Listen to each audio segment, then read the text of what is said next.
టీడీపీకి ఏమీ ఎఫెక్ట్ పడదండి. ఇప్పుడు ఒక స్కామ్ జరిగిందని పెట్టింది అధికారంలో పార్టీ. ఒక స్కామ్ జరిగిందని పెట్టారు. ఆయనకి మళ్ళీ వెంటనే బయలు రావాలి కదా, ఏమి చేయకపోతే వెంటనే బయలు రావాలి కదా. 53 రోజుల తర్వాత బెయిల్ ఎందుకు వచ్చిందంటే దానికి జడ్జి రిమాండ్ విధించిందంటే మనం అర్థం చేసుకునే విషయం అది. అర్థం చేసుకునే విషయము చంద్రబాబు నీతివంతుడు, ఆయన నీతివంతుడు ఉండొచ్చు కానీ వేరే మాట్లాడితే మళ్ళీ పార్టీ పరంగా వేరే ఉంటుంది. కానీ రాబోయే ఎలక్షన్ అసలు అది కొంచెం కూడా ఎఫెక్ట్ ఉండదు. అది అసలు నన్ ఆఫ్ బిజినెస్ అది. మళ్ళీ ఇప్పుడు మీకు అదే ఉందనుకోండి, మీరు దాని మీద ఫోకస్ చేయొచ్చు కదా.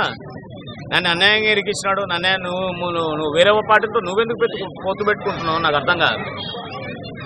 ఎందుకు వెంపట్లాడుతున్నారు మీరు?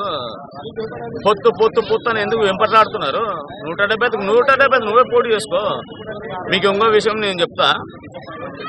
జనసేన పార్టీకి 20 సీట్లు ఇస్తారండి. 25 ఇస్తారు. 25లో కనీసం 25లో జనసేన పార్టీ 25 గెలవాలి కదా. గెలిస్తే ఒక ఇది ఉంటుంది.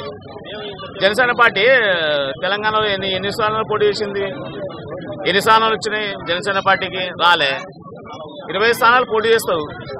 నువ్వు 4-5 స్థానాలు వచ్చినాయనుకో ఏపీలో, ఏంది పరిస్థితి? మిగతా స్థానాలు ఇది అయిపోయినట్టే కదా. మళ్ళీ టీడీపీ పార్టీ 150లో పోటీ చేస్తుంది. 150లో పోటీ చేసినప్పుడు అన్ని స్థానాలు రావు కదా పార్టీ అన్నాక. ఇవన్నీ గమనించుకొని 175 వైనాట్ 175 అని జగన్మోహన్ రెడ్డి గారు చెప్పారు. కంపల్సరీ 175 టార్గెట్ చేస్తుంది గవర్నమెంట్. కంపల్సరీ జగన్ మళ్ళీ సీఎం అనేది అధికారం కంపల్సరీ. అది పక్క ఎవరే పక్క జగన్ అన్న సీఎం పక్క.